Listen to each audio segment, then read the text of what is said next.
Interviewer बोल दे कि यार सीईओ को निकाल दो लेकिन इस बंदे को ले लो भाई, इस बंदे का ज्यादा गजब प्रोजेक्ट्स हैं। अरे ओ मंग बेटे, तेरी बड़ी कंप्लेन आ रही है मेरे पास कि तूने डीएस एल्गो वर्सेस कॉम्पिटिटिव तो बता दिया, लेकिन ये कुछ कह रहे हैं तो डेवलपमेंट भूल गया। डेवलपमेंट तो बड़ी जरूरी है, मैंने सुना है सारी वेबसाइट ये एप्लीकेशन ये सारी डेवलपमेंट से बनती है और इनसे कैसन की नौकरी लगेगी यह भी तो बता जरा। हाँ भैया जी, वो डीएस एल्गो वर्सेस कॉम्पिटिटिव वाली वीडियो बनाई थी। हाँ भैया, उससे काफी बच्चों को समझ तो आ गया, लेकिन हाँ वो थोड़ा डेवलपमेंट वाला जो मेरा प्यार है वो नहीं दे पाया मैं बच्चों को। हाँ चढ़ जल्दी से बढ़ा और सारा समझा दियो कि क्या करना है, कैसे करना है, कितना करना है, कब से करना है, और जो लेट हो गए हमारे बच्चे उनको क्या क्या करना है। ठीक है, ढंग से समझाइयो, थोड़ा टाइम लेके समझा, बढ़िया से समझाइयो। और मैं बता रहा हूँ तुम लोगों को भी बोल देता हूँ, कोई दिक्कत आए, कुछ गलत बताए, कुछ समझ ना आए, कुछ डाउट रह जाए तो भैया जी को बता देना, इसको ठीक कर देंगे, टाइट भी कर देंगे। ठीक है, हाँ भैया अभी जाके बनाता हूँ जल्दी से फटाफट। चल शुरू कर जल्दी जल्दी, और राम राम जी। तो आज हम इस वीडियो को शुरू करते हैं, तुम्हें बताते हैं सारी चीजें। भैया जी ने जितना बताया सारा बताऊंगा, मैं कुछ नहीं छोड़ूंगा, सब समझाऊंगा ढंग से। बस इस वीडियो को देख लेना आखिरी तक, जितने डाउट है ना जिंदगी भर के लिए क्लियर हो जाएंगे, ऐसे क्लैरिटी आ जाएगी तुम्हारे दिमाग में। और जिंदगी में क्लैरिटी ज्यादा इंपॉर्टेंट है, बाकी सब भाड़ में जाए, क्लैरिटी आनी चाहिए भाई। ठीक है, अब ये बलाएं हैं क्या, कॉम्पिटिटिव क्या है, डेवलपमेंट क्या है, अब ये सब समझ ही नहीं आ रहा सबसे पहले तो लोगों को कि एग्जैक्टली ये चीजें हैं क्या। तो अगर हम सबसे पहले डिफाइन कर देते हैं दोनों चीजों को, क्लैरिटी ले आते हैं, पहले हैं क्या, फिर डिस्कस करेंगे तुम्हारा क्या करना है, क्यों करना है, कब से करना है, कैसे करना है। तो अगर हम बात करें कॉम्पिटिटिव प्रोग्रामिंग की, अब कॉम्पिटिटिव प्रोग्रामिंग है क्या, तो यार कॉम्पिटिटिव प्रोग्रामिंग को एसोसिएट करा जाता है कोडिंग प्रॉब्लम से रिलेटेड। अब ये जो कोडिंग प्रॉब्लम्स है तुम्हें मिलती हैं कोड शेफ्स, बॉज और कोड फोर्सेस जैसी दुनिया भर की वेबसाइट्स पे, एंड ये बहुत मुश्किल होती जाती हैं जैसे जैसे तुम आगे बढ़ते जाते हो। इसमें मैथ्स आती है, इसमें तुम्हें एनालिटिकल थिंकिंग स्किल्स चाहिए होती हैं, इसमें तुम्हें सॉल्व करना आना चाहिए। और अगर हम डेवलपमेंट की बात करें तो तुम कुछ डेवलप कर रहे होते, तुम कुछ बना रहे होते, तुम कुछ क्रिएट कर रहे होते हो, और क्रिएट करने वाला कहलाता है भगवान। तो तुम भगवान कहलाओगे अगर कुछ भी तुम क्रिएट कर रहे हो, तुम डेवलपमेंट कर रहे हो। डेवलपमेंट में प्रॉब्लम्स आती हैं स्केलेबिलिटी की, क्रिएशन की, आर्टिस्टिक नेचर की, उसमें तुम्हें बनानी होती हैं चीजें, उसमें तुम्हें अलग अलग लैंग्वेजेस, अलग अलग लाइब्रेरीज, अलग अलग फीचर्स, अलग अलग एपीआईज यूज करनी होती है। मजा आता है जब नई नई चीजें सीखने को मिलता है, एंड कुछ ऐसा बनाते हो तुम जिससे कोई इंसान इंटरेक्ट कर सके, जिसको लोग यूज कर सके, जिससे एक वैल्यू क्रिएट हो, जिससे लोगों की प्रॉब्लम सॉल्व हो सके, जिससे लोगों की जिंदगी आसान बन सके। तो तुम ऐसे महापुण्य का काम कर रहे हो, एप्लीकेशन बना के, वेबसाइट्स बना के, एंड्रॉइड ऐप बना के, आईओएस ऐप बना के, मैकओएस ऐप बना के, विंडोज एप्लीकेशन बना के, और एक्सटेंशंस बना के, क्रोम की एड ब्लॉकर बना के, पता नहीं क्या क्या बना रहे हो तुम। ये सब यही रोकते हैं हम डिस्कशन, लेकिन ये दोनों चीजें हैं। आई होप तुम्हें एक ब्रीफ आइडिया मिल गया कि दोनों चीजें हैं क्या। अब हम सीधा चलते हैं क्या करना है एंड उनको करने से फायदे क्या क्या हैं। अब इसमें तुम्हारे दो पर्सपेक्टिव है। अब जो बड़ी बड़ी कंपनीज है, तुम्हारी गूगल, माइक्रोसॉफ्ट, अमेजॉन, इन सब की अलग रिक्वायरमेंट्स है। और कोई तुम्हारा स्टार्टअप है, कोई तुम्हारी ऐसी कंपनी है जो बहुत ज्यादा हाई स्केलेबिलिटी काम करती है, जिनको बहुत सारी प्रॉब्लम सॉल्विंग करनी पड़ती है। तो इसमें बहुत सारे अलग अलग स्कूल ऑफ थॉट्स हैं। कोई कहता है गूगल, माइक्रोसॉफ्ट को सिर्फ डेवलपमेंट चाहिए, कोई कहता है कि स्टार्टअप्स को सिर्फ कॉम्पिटिटिव प्रोग्रामिंग चाहिए। अब इन सारी चीजों को अगर हम क्लैरिटी से लाएं तो यार जो कंपनीज ट्रेडिशनली हायर करती हैं, तुम्हारी माइक्रोसॉफ्ट, अमेजॉन, गूगल, वो डीएस एल्गो ज्यादा चेक करती हैं, तो उसमें कॉम्पिटिटिव प्रोग्रामिंग तुम्हें ज्यादा हेल्प करेगी, उन्हें प्रोजेक्ट से उतना मतलब नहीं होता।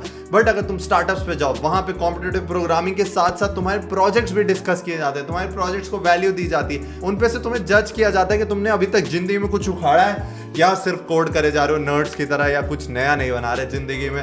ओके, जब तक तुम ऐसे कुछ नया नहीं बनाओगे, कुछ क्रिएट नहीं करोगे, तब तक तुम्हारी कोई वैल्यू कैसे माने। तो वो सब चीजों को तुम्हें ध्यान रखना पड़ेगा जब डिसाइड करोगे तुम्हारे लिए क्या चीज है। अब मैंने जब वीडियो बनाई थी DS algo versus competitive programming, तो मैंने उसमें बताया था DS algo is most important for placement. अब डीएस एल्गो के साथ साथ इनमें से कोई एक चीज भी करोगे तो तुम्हें फायदा होगा, दोनों चीजें भी कर सकते हो, उसके बारे में भी हम बात करते हैं। लेकिन उससे पहले बेनिफिट्स डिस्कस कर लेते हैं दोनों के, एंड उसके डीमेरिट्स भी डिस्कस कर लेते हैं। तो कॉम्पिटिटिव प्रोग्रामिंग के पास अगर हम सबसे पहले चलें तो यार कैंपस प्लेसमेंट के टाइप थोड़े से उनसे इजी क्वेश्चन आते हैं, बट जब तुम डिफिकल्ट क्वेश्चन कर लेते हो तो आसान क्वेश्चन करने में थोड़ी सी आसानी होती है। तो तुम्हें वहां पे ऑनलाइन टेस्ट में बहुत फायदा होगा अगर तुम्हें कॉम्पिटिटिव प्रोग्रामिंग आती है। उसके बाद तुम्हारी कोडिंग स्किल्स इंप्रूव होंगी ड्रास्टिकली, एंड फिर जो तुम्हारा शॉर्ट टाइम में क्वेश्चन सॉल्व करने वाली प्रोबेबिलिटी या जो चीजें होती हैं ऑनलाइन टेस्ट में जब तुम जाओगे तो तुम्हें प्रेशर फील नहीं होगा क्योंकि तुम पहले से कॉम्पिटिटिव प्रोग्रामिंग करते आ रहे हो। बट अगर हम डेवलपमेंट की बात करें दूसरी तरफ, तो वहां पे तुम्हें क्या क्या देखने को मिलेगा। एक तो तुम नई नई लैंग्वेजेस से एक्सपोज होगे, नई नई लाइब्रेरीज से एक्सपोज होगे, तो तुम्हारा कोडिंग कोडिंग कल्चर भी नया नया तुम्हें पता चलेगा। लोग कुछ ऐसे कोड करते हैं, कोई लोग ऐसे कोड कर सकते हैं, कुछ ऐसी बेस्ट प्रैक्टिस है, कुछ ऐसी बेस्ट प्रैक्टिस है। तुम्हारे कुछ प्रोजेक्ट्स डेवलप होंगे मस्त मस्त यूनिक जो तुम्हें वैल्यू देंगे। तुम्हारा नाम ऐसे बड़ा बड़ा दिखाई देगा जब तुम्हारे प्रोजेक्ट्स के साथ तुम्हारा नाम एसोसिएट किया जाएगा। तुम्हारे प्रोजेक्ट से तुम्हारे बंदे या इंटरव्यूअर के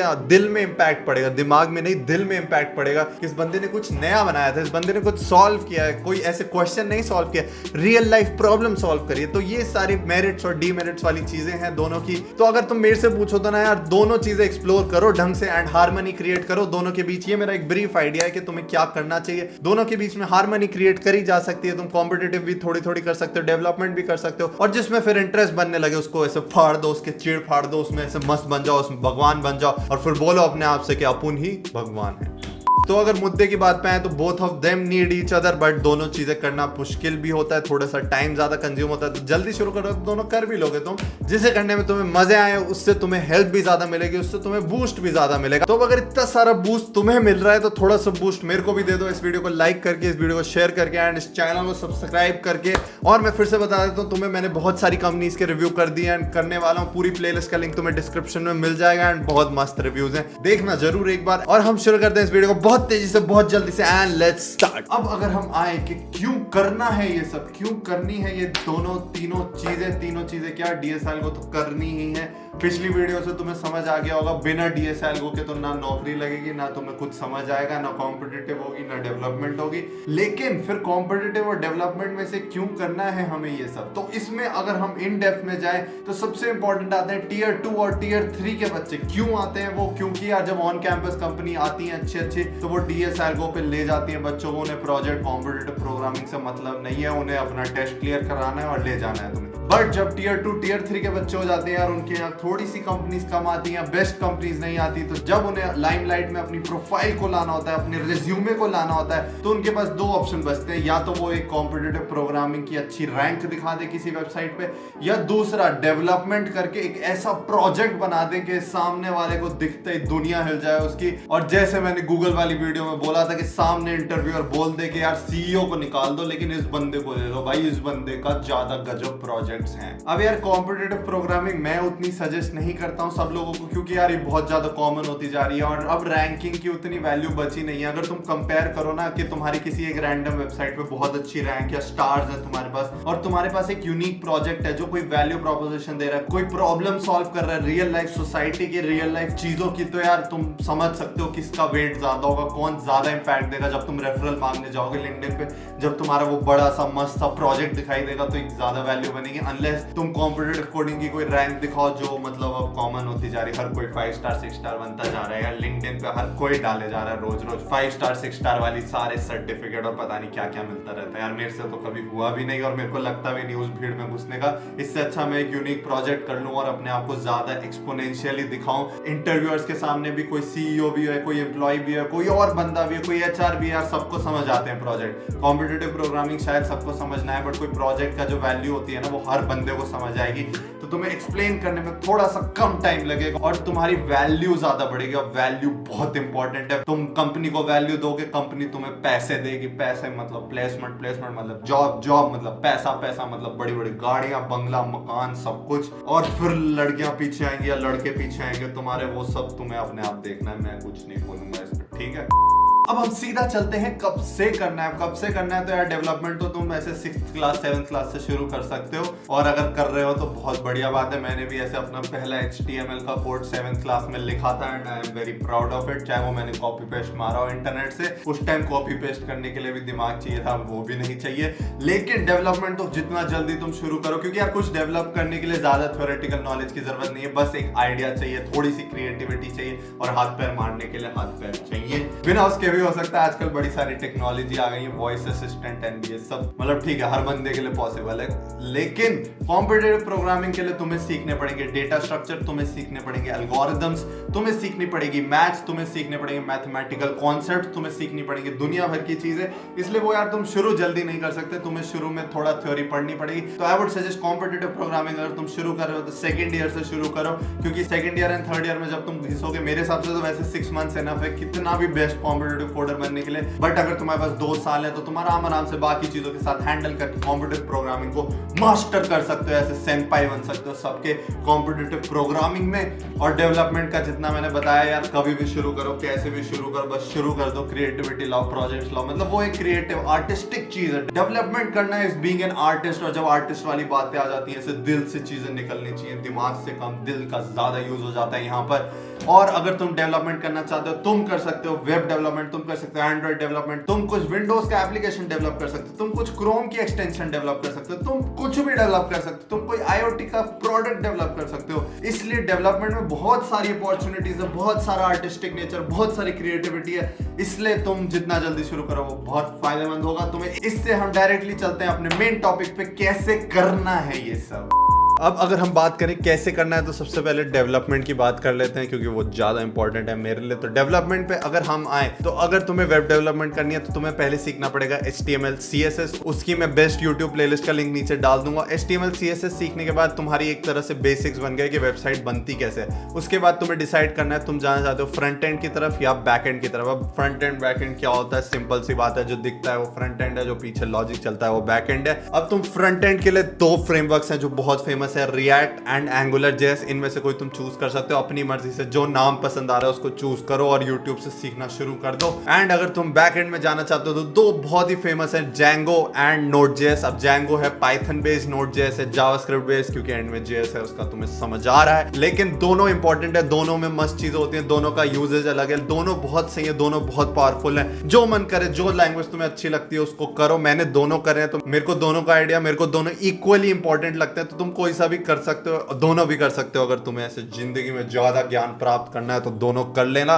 कोई दिक्कत की बात नहीं है, कोई मुश्किल की बात नहीं है, दोनों बहुत ही इंट्यूटिव है। अब तुम्हें ये दोनों सीखने के लिए भी कोई डिस्क्रिप्शन में लिंक मैं दे दूंगा, नहीं दूंगा तो ऐसे कमेंट में लिख देना भैया आपने लिंक नहीं दिया, जल्दी से लिंक दे दो। अब और माइक्रो सर्विसेज फ्रेमवर्क भी है, मतलब ये तो बड़े बड़े फ्रेमवर्क हो गए। अब तुम्हें कुछ जल्दी से बनाना है, जैसे तुम्हें कोई जल्दी से वेब डेवलपमेंट का प्रोजेक्ट बनाना है, तुम फ्लास्क यूज कर सकते हो, या फिर नॉर्मल कुछ छोटी प्रोजेक्ट्स डायरेक्ट HTML CSS से बना सकते हो, जावास्क्रिप्ट में कोड लिख सकते हो। ये सारी चीजें तुम कर सकते हो, बस क्रिएटिविटी वाली बात है यार, जितना क्रिएटिव होते जाओगे उतना आसानी से काम होता जाएगा। अब अगर हम चले एंड्रॉइड डेवलपमेंट की तरफ, तो एंड्रॉइड डेवलपमेंट में तुम्हारा 2-3 चीजें आ गई हैं आजकल, फ्लटर आ गई, कॉटलिन आ गई, जावा से चल रहा है पूरा प्रोग्राम। सिमिलरली iOS डेवलपमेंट के लिए स्विफ्ट लैंग्वेज एंड जो उनकी बेसिक जो SDK वाली लैंग्वेज है, एंड जो अब फ्लटर से भी तुम्हारे iOS के एप्स बन रहे हैं, तो फ्लटर सीख सकते हो तुम। उससे तुम्हारी क्रॉस प्लेटफॉर्म डेवलपमेंट होती है, तुम एक विंडोज ऐप, तुम एक वेबसाइट, तुम एक एंड्रॉइड प्रोजेक्ट, एक तुम्हारा iOS प्रोजेक्ट एक ही सिंपल कोड से लिखा जाता है। बट वो एक हायर लेवल लैंग्वेज है। हायर लेवल का मतलब थोड़ा सा उसमें कम फीचर्स है, थोड़ी सी कम चीजें। अगर तुम्हें इन डेप्थ कोडिंग करनी है तो तुम्हें कॉटलिन या फिर जावा की जो डायरेक्ट कोडिंग होती है एंड्रॉइड की, वो सीखनी पड़ेगी। सब सारे लिंक्स तुम्हें आज डिस्क्रिप्शन में मिलेंगे। आज दुनिया भर के लिंक्स है डिस्क्रिप्शन में। आज यूट्यूब खत्म कर देंगे हम लिंक्स डाल के डिस्क्रिप्शन में, लेकिन लिंक्स की कमी नहीं होनी चाहिए तुम्हारे लिए, तुम लिख ना पाओ कमेंट में भैया लिंक ही नहीं है इस चीज का, हमें बताओ कैसे करना है। सब लिंक्स मिलेंगे आज तुम्हें। फिर अगर और बहुत सारी दुनिया भर की अलग अलग तरह की डेवलपमेंट होती है, VR blockchain scripting, Windows app, macOS app, मतलब यार दुनिया भर की डेवलपमेंट होती है। इनफाइनाइट पॉसिबिलिटीज है डेवलपमेंट में। तो यार तुम्हें जो सीखना है सब कुछ इंटरनेट पे फ्रीली अवेलेबल है, कोई कोर्स ज्वाइन करने की जरूरत नहीं है, सब कुछ यूट्यूब पे सब लोग मेरी तरह अच्छे लोग फ्री में सिखा रहे हैं, अच्छा सिखा रहे हैं, मस्त सिखा रहे हैं। तुम्हें जो सीखना है उसके बारे में पढ़ाई करो, सर्च करो और डेवलपमेंट शुरू कर दो। यार डेवलपमेंट से ऐसे दिल से खुशी निकलती है जब कुछ नई चीज बनी हुई दिखाई देती है तुम्हें अपने सामने, मतलब यार सेटिस्फैक्शन वाली हो जाती है डेवलपमेंट। मतलब ठीक है कभी कभी ग्रीन वाला टिक जब आता है, जब क्वेश्चन सॉल्व हो जाता है, वो भी सेटिस्फाइंग हो जाता है, बट कब तक 200-250 टिक देखने के बाद भी सेटिस्फैक्शन उतना नहीं मिलता। जब डेवलपमेंट करके एक प्रोजेक्ट जब कंप्लीट होकर डिप्लॉय होता है, उसको कोई यूज करके कहता है ना यार इतनी मस्त वेबसाइट बनाई किसने है, तब आता है डेवलपमेंट का मेन रोल, तब आती है डेवलपमेंट से खुशी तुम्हारे अंदर। तो ये सारी चीजें हैं जो कैसे करना है वाली बात है। अब यार कॉम्पिटिटिव प्रोग्रामिंग में एक चीज है कि मोस्ट इंपॉर्टेंटली करना कितना है। मतलब यार कॉम्पिटिटिव प्रोग्रामिंग तो तुम अंधी कर सकते हो, ऐसे ICPC के लेवल पे जा सकते हो, ऐसे बिल्कुल ही अंधे इंटरनेशनल बेस्ट कोडर बन सकते हो, बट उसका करोगे क्या, कोई फायदा नहीं है। तो तुम्हें एक लिमिट में करना ही जरूरी है। प्लेसमेंट्स के लिए प्लेसमेंट में DS एल्गो या कॉम्पिटिटिव जितनी आती है उतनी ही करनी जरूरी है। वो कैसे डिफाइन करते हो तुम, जब तक तुम्हारे वो क्वेश्चंस तुम्हें प्लेसमेंट्स वाली साइट्स पे मिलते रहेंगे तब तक वो क्वेश्चन करने लायक हैं। अगर वो मैथ्स में जा रहे हैं बिल्कुल अंदर घुसे जा रहे हैं, तब वो क्वेश्चन करने लायक नहीं है कॉम्पिटिटिव प्रोग्रामिंग के। या फिर कुछ ऐसा हो रहा है, कुछ समझ ही नहीं आ रहा, देख के नहीं पता चल रहा हो क्या रहा है इस क्वेश्चन में, तो वो भी यार नहीं आएगा कभी प्लेसमेंट के किसी भी ऑनलाइन कोडिंग टेस्ट में या फिर इंटरव्यू में। तो ऐसे क्वेश्चंस पे ही ध्यान दो जो समझ आ रहे हैं, जिनकी कोई वैल्यू दिख रही है, जिनकी कोई एप्लीकेशन तुम्हें रियल लाइफ में दिखाई दे रही है। डेवलपमेंट में यार कोई लिमिट नहीं है, डेवलपमेंट तो तुम जितनी कर लो, बिल्कुल ऐसे दुनिया बना दो, अपनी एक नया प्लेनेट बना दो, अपनी एक नया सॉफ्टवेयर बना दो, अपना एक नया ऑपरेटिंग सिस्टम बना दो, अपना नया कुछ और ही बना दो भाई, दुनिया भर की लाइब्रेरीज बना सकते हो। तो उसमें कोई लिमिट नहीं है। मैं कभी भी तुम्हें रुकने को नहीं कहूंगा, जितना बनाते जाओगे उतना तुम्हें फायदा होगा। इंटरव्यू में इंप्रेस होते जाएंगे, इंटरव्यूअर, रेफरल देने वाले, सीईओ इंप्रेस हो जाएगा तुम्हारी कंपनी का, सब इंप्रेस हो जाएंगे। और इंप्रेस करने का खेल है आजकल, तो इसमें कोई लिमिट नहीं है तुम्हारे लिए डेवलपमेंट के लिए। अब आता है भाई बर्निंग क्वेश्चन, भाई मैं लेट हो गया हूं, मैं क्या करूं भैया, मैं लेट हो गया हूं, मेरे से अब कुछ शुरू नहीं किया, मैं 4th ईयर में आ गया हूं, मैं 3rd ईयर में आ गया हूं, भैया अब क्या करें। सबसे पहले तो तुम पूछना बंद करो, कुछ करना शुरू करो। और अगर तुम बहुत ज्यादा लेट हो गए तो देखो प्रोजेक्ट्स तुमसे वैसे भी बहुत अच्छे नहीं बन पाएंगे, और काम चलाओ प्रोजेक्ट्स का कोई फायदा नहीं होता, तो प्रोजेक्ट्स तो तुम छोड़ ही दो, मतलब डेवलपमेंट तुम छोड़ सकते हो। कॉम्पिटिटिव प्रोग्रामिंग के लिए भी बहुत सारा टाइम चाहिए होता है, प्रैक्टिस चाहिए होती है, तो उसमें भी तुम इन डेप्थ तो जा नहीं सकते। तो मेरा सजेशन रहेगा सिर्फ डीएस एल्गो पे फोकस करो। अगर तुम्हारे पास टाइम कम है, बेस्ट अपना डीएस एल्गो में पुट करो, बेस्ट जो मस्ट डू क्वेश्चंस है करो, एंड फिर अपने आप प्लेसमेंट ले लो। एंड उसके बाद जो तुम्हें करना है करो यार, कॉम्पिटिटिव प्रोग्रामिंग करो, डेवलपमेंट करो, एक बार प्लेसमेंट ले लो, उसके बाद तुम दुनिया बनाओ, उसके बाद तुम दुनिया जहां क्रिएट करो, भगवान बन जाओ दुनिया के, कोई नहीं रोकेगा तुम्हें। लेकिन उससे पहले अगर तुम्हारे पास टाइम कम है तो डीएस एल्गो ही करना पड़ेगा तुम्हें, तुम्हारे पास ज्यादा ऑप्शंस नहीं बचते हैं फिर। तो यार इतना ही था आज की इस वीडियो में, जिसमें हम कंपेयर कर रहे थे डेवलपमेंट एंड कॉम्पिटिटिव प्रोग्रामिंग की, तुम्हें क्या करना चाहिए फॉर प्लेसमेंट एंड अपनी जिंदगी की खुशी के लिए क्या करना चाहिए। आई होप तुम्हारे सारे डाउट्स क्लियर हो गए हों। फिर भी डाउट्स रह गए होंगे तो टेलीग्राम ग्रुप ज्वाइन करके तुम पूछ सकते हो अपनी हर तरह की डाउट, जिंदगी के डाउट, लाइफ के डाउट, कोडिंग के डाउट, डेवलपमेंट के डाउट, कॉलेज के डाउट, भाई दुनिया भर के हर तरह के डाउट आंसर होते हैं। मैं कर देता हूं, नहीं तो मेरे मॉडरेटर, मेरे दोस्त, मेरे जितने मेंबर्स है चैनल के, वो आंसर कर देते हैं, लेकिन मैं भी कोशिश करता हूं आंसर करने की। बाकी तुम इंस्टाग्राम फॉलो कर सकते हो अच्छी अच्छी चीजें देखने के लिए, स्टोरीज देखने के लिए, बिहाइंड द सीन्स देखने के लिए। एंड मैं फिर से याद दिला देता हूं, कंपनीज की प्लेलिस्ट की लिंक नीचे है, तुम सारी कंपनीज के रिव्यू देख सकते हो, मजा आ जाएगा तुम्हें, देख के खुशी मिलेगी। और मैं मिलूंगा तुम्हें एक नेक्स्ट वीडियो में। Till then stay safe, stay at home and get safe. on my own, so I gotta get through it. And the only thing I know is to love what I'm doing. Never give up, never slow till I finally prove it. Never listen to the no's, I just wanna keep moving.